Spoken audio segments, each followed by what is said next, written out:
Hi everybody, it's Deb from D&D Art Gallery. Today I have a 12 by 16 gallery wrapped canvas that I'm going to do a simple puddle pour. I realized I haven't done a simple puddle pour in a long time. I've been doing acrylic pouring for almost a year. I started last October, and I remember in the beginning I did a lot of the puddle pours and that they were a lot of fun and they were simple. So today my paint is the Artist Loft Flow Acrylic White. A color that is rose. My next color is a combination of Alzarin Crimson Hue and Artist Loft Silver. And mixed together, it really made it very shiny, and I might as well show you the consistency while I'm at it. Leaves a little mound before it disappears. My next color is the Amsterdam Greenish Blue. My next color is called Marina. Very pretty color. And my last color is Blick's Black. I had a little bit left of that. Now the rose and the Marina are two colors that I mixed up from watching a video that Julie Cuts from Pouring Your Heart Out did, and I just love those colors, so I continue to use them. So let's get started. And like I said, puddle pour is just, it's a lot of fun.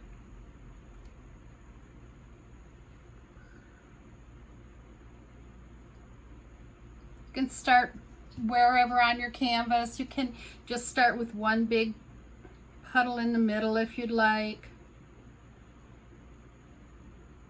I like to mix it up a little bit.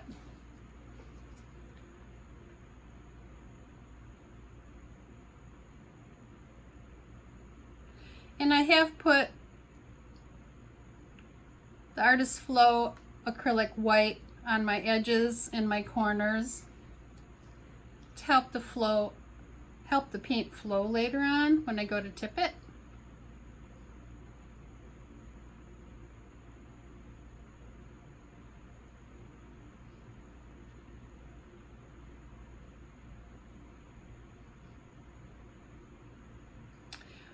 I mixed my paint today. My pouring medium is just straight Floetrol. No water, no silicone, and I would say the Floetrol is about 1.5 part Floetrol, 1.5 to 2 part Floetrol to 1 part paint. And that was it.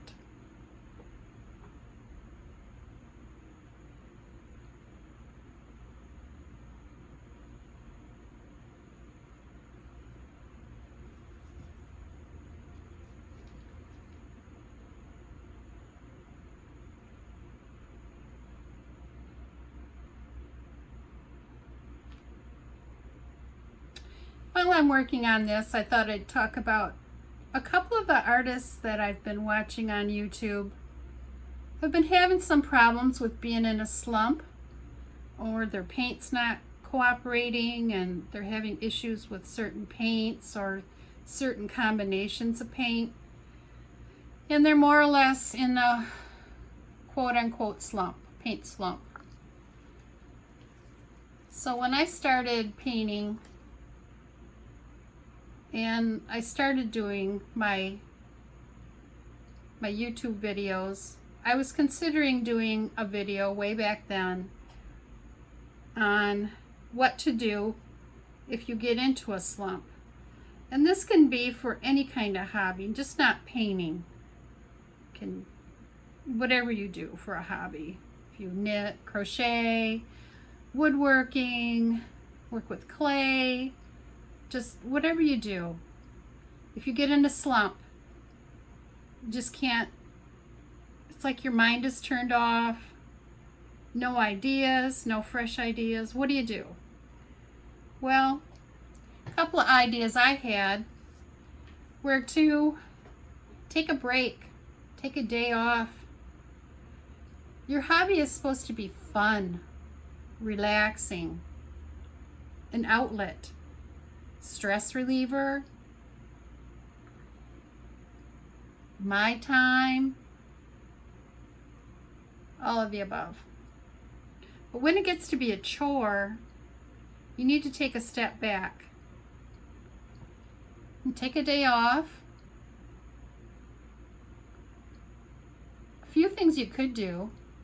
One that came to mind, not a lot of fun, was to clean your room, your art space, or wherever you do your hobby. Organize it. And by organizing it, it doesn't sound very fun, but by doing that, you're going to see what materials you need, what you're low on. Make a material list. And if you have time, go to the store where you purchase most of your items. Go to your local craft store, Michael's, Joann's, Hobby Lobby, or just, like I said, your local craft store. If you don't have one, if you're in an area where there isn't anything near like that, go online. See who's got some coupons out there, who's got big sales going on. Place an order. Or another outlet is call a friend. If you're in the mood, go have lunch. Get together for coffee. Or if you strictly want to be by yourself, take a walk. Enjoy nature. Get out. Get some fresh air. Go to the library. Get a new book.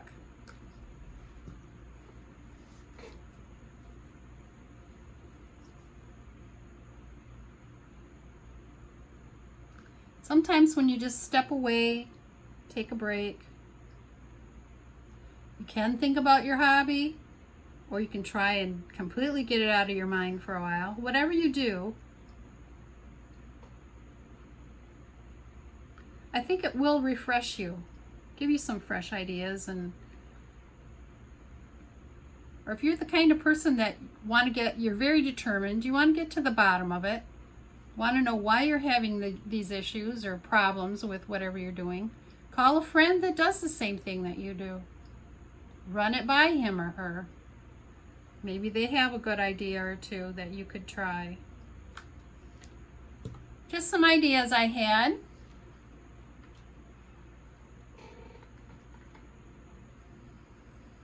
But I find if I take a day or two away from it, and I just think about all the pours I've done lately and don't want to get myself into a rut, want to do something different, watch a few artists on YouTube, get some new ideas. It's amazing how you can just watch a YouTube video and just pick up an idea or find something out you didn't know anything about. And it'll click and say, that makes sense. I should try that. I'll give that one a go.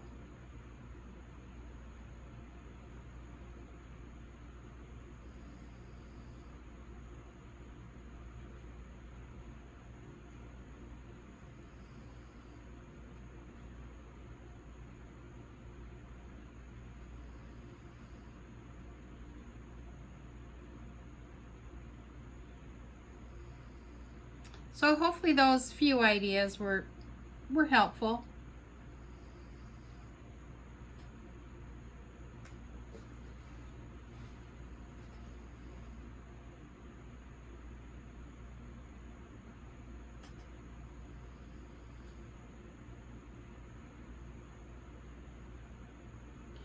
Some people like to get a fresh mind too if they just exercise.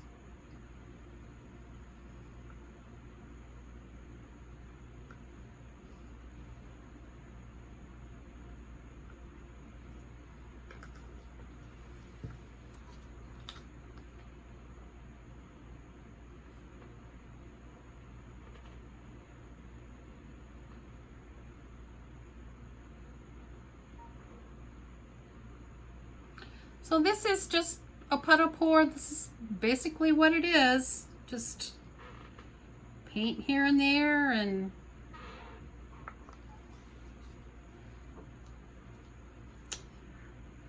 find it's a lot of fun.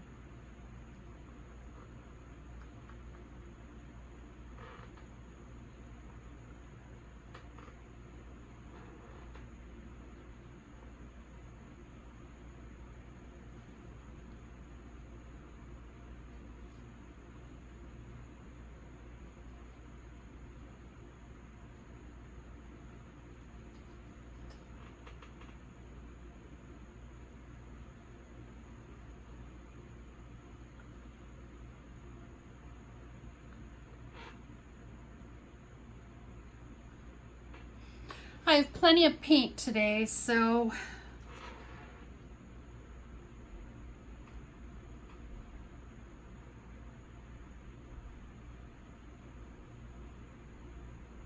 see where it leads us here.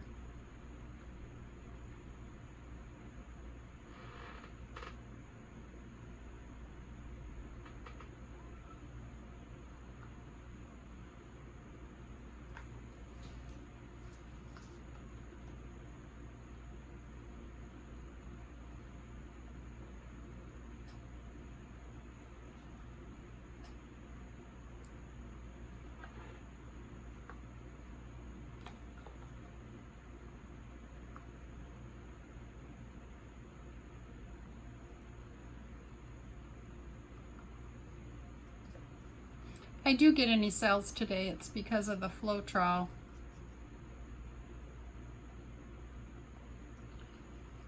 But I really wasn't looking to get any.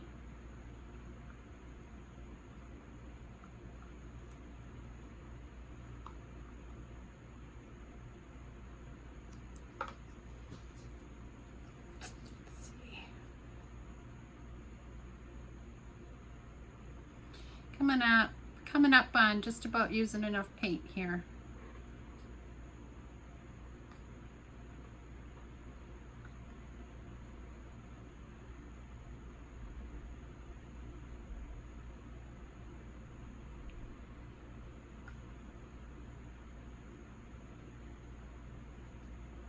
Depending on how this turns out, yesterday I was doing some off-camera painting. Did a little puddle pour like this. And there was one part of the painting I didn't like. So I decided I was just going to blow it a little bit to blow some of the paint around. But I blew too hard and I had a flower started. And this was after, you know, I had tipped all the paint around on the canvas and got it the way I wanted it.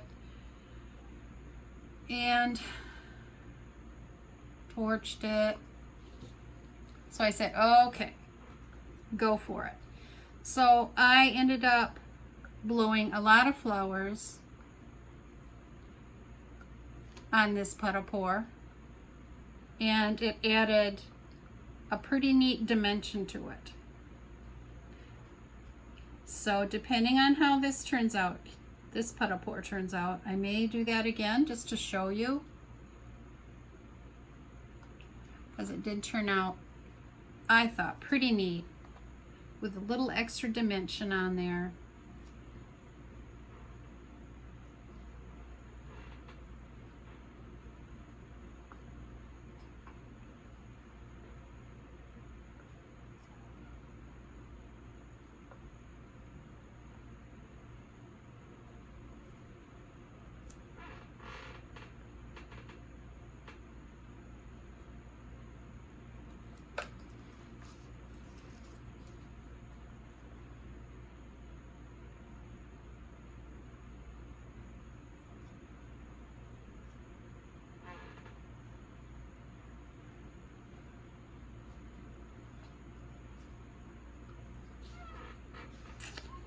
Okay, I think we're just about ready to start tipping it.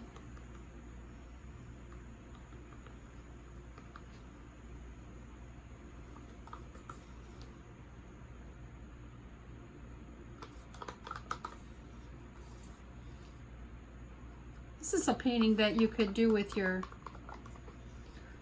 children or your grandchildren, because there's really no right or wrong to it.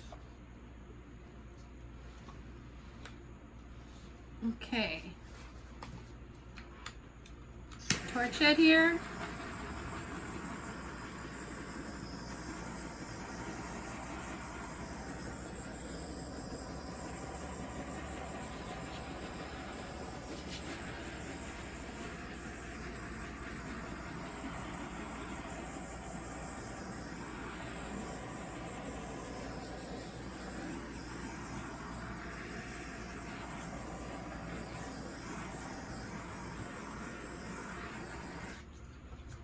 Okay, let's give it some tipping now. Move it around on the canvas.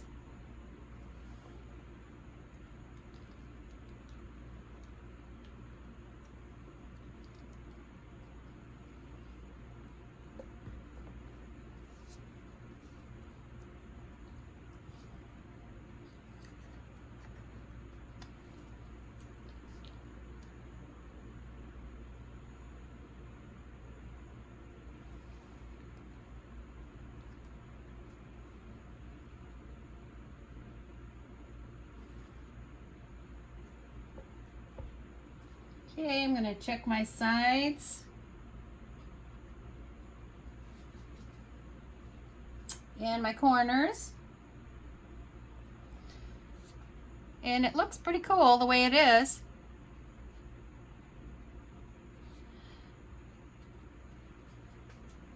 But I know my paint is thick, so I may blow some around and just give you an idea of what I was talking about, giving it that added dimension, and see what you think. I like the lacing in here, very pretty.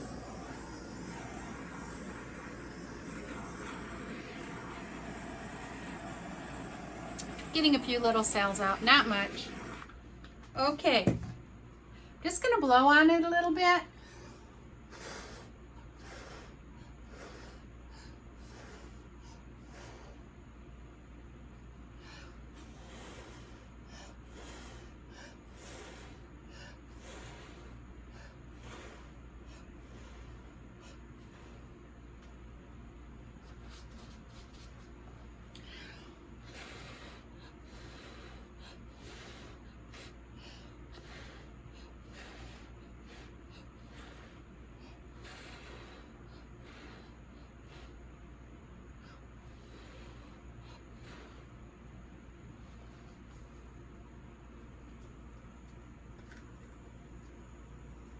I'll turn it a little bit to help me out here.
You probably could use your blow dryer for this.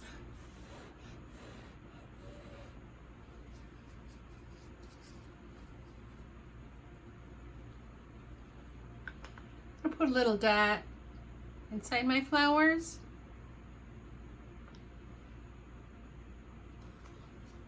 blow them out.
Adding the white, I think, added just a little bit of dimension also to those flowers.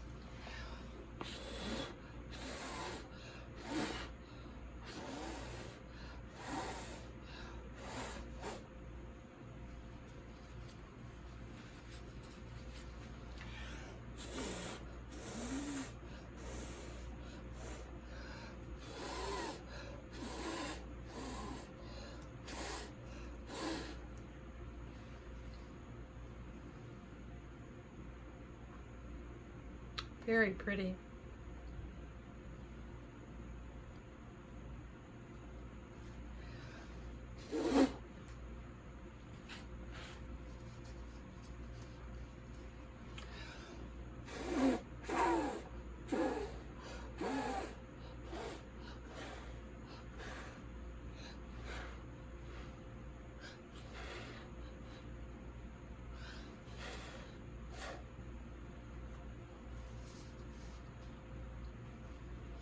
Okay, what do you think? Do you like it? Do you think it's too much? Too busy?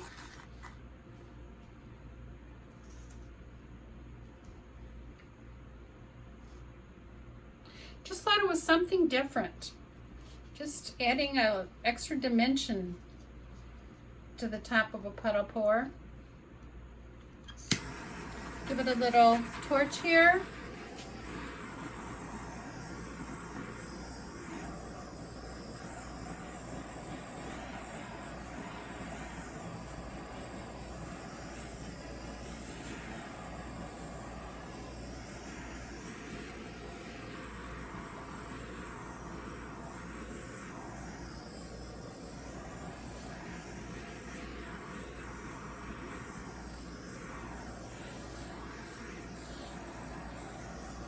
A lot of little cells coming up.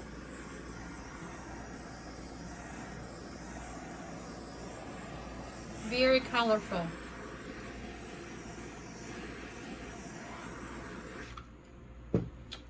Okay, check my corners.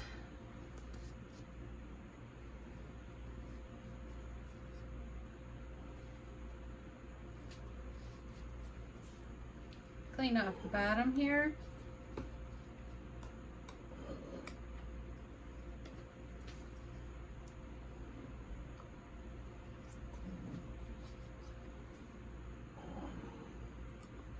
This kind of does remind me of Hawaii flowers there. Get you down for a close-up now.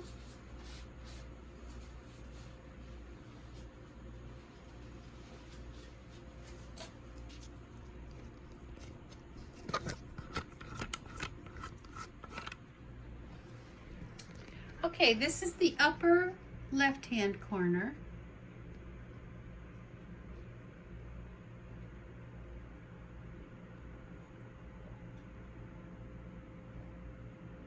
Lower left-hand corner. It's one of the flowers. And there's another one.